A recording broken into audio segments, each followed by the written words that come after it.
Apple, Epic Games, App Store, Fortnite, a court battle that's shaking Silicon Valley. Hold on, why are two tech giants fighting over apps and money? And what does it mean for you?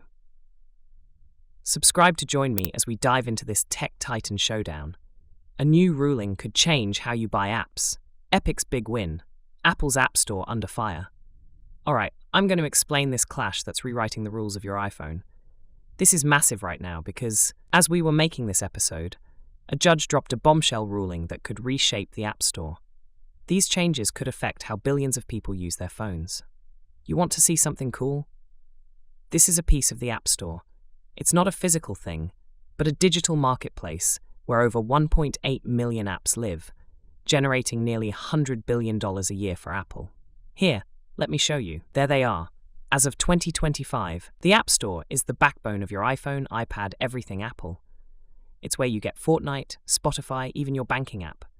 That's pretty cool. Yeah, humans are wild. I wanted to know how this digital empire got caught in a legal cage match, so I dug into the court filings, news reports, and yeah, some spicy posts on X. Look how excited I am. And here's what I found.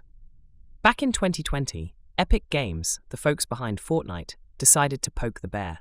They added a direct payment option in Fortnite, bypassing Apple's 30% commission on every in-app purchase. Apple was like, nope, and kicked Fortnite off the App Store. Epic sued, saying Apple's rules were unfair, monopolistic, and a rip-off for developers. They even dropped a hilarious parody video of Apple's old 1984 ad, showing Apple as the big bad controlling the digital world. Epic knew they'd get banned, and they were ready to fight a war. This is the internet. Well, kinda. This breaks my brain. Like, this YouTube video you're watching right now. It's one tiny drop in the unthinkably huge stream of apps, games, and purchases flowing through Apple's walled garden. And it's all made of code.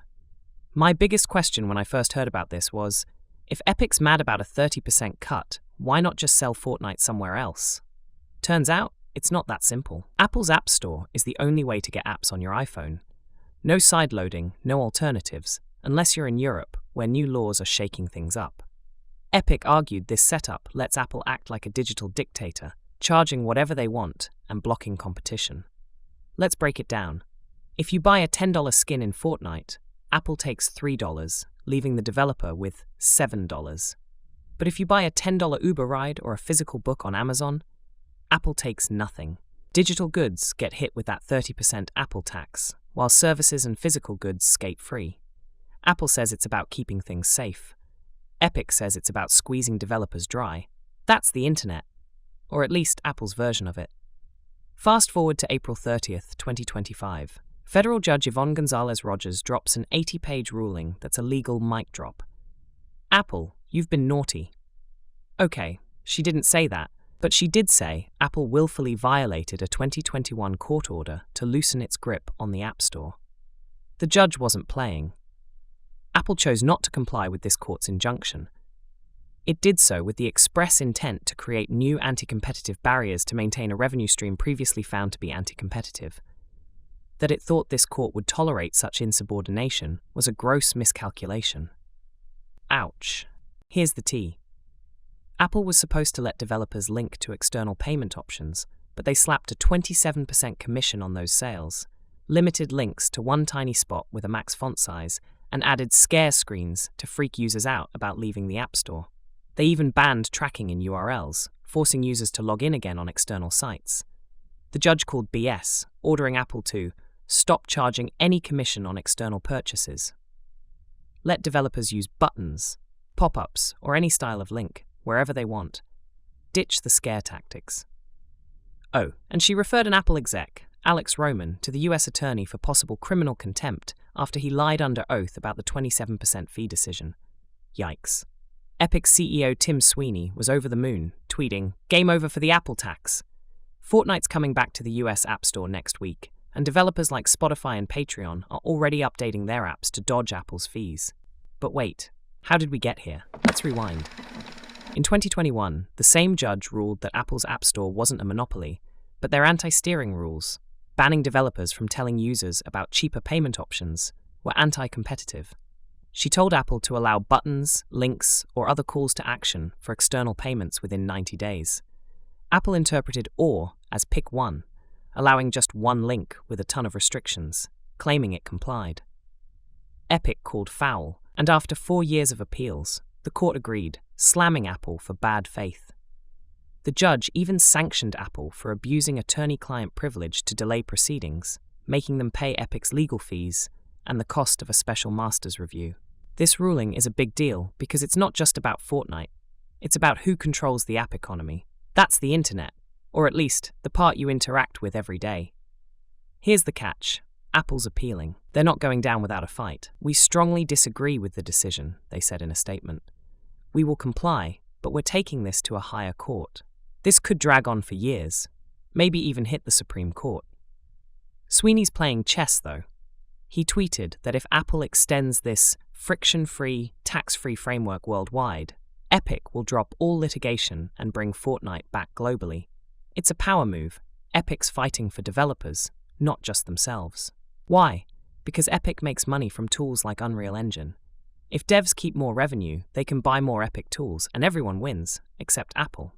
So, why does this matter to you? If you're an iPhone user, this could mean cheaper apps, more payment options, and maybe even new app stores down the line. Developers could keep more of their money, which might mean more cool apps get made. Sweeney's sacrifice, taking $1 billion hit by letting Fortnite get banned, was a bold play to free devs from Apple's grip. He could do it because he owns 51% of Epic, dodging shareholder backlash. But there's a flip side. Apple says their strict rules keep out scammy apps and protect your data. If those rules loosen, could we see more junk apps or privacy risks? It's a trade-off, Dr. West says. More freedom for developers could mean more choices for users, but it's not a free lunch. My take?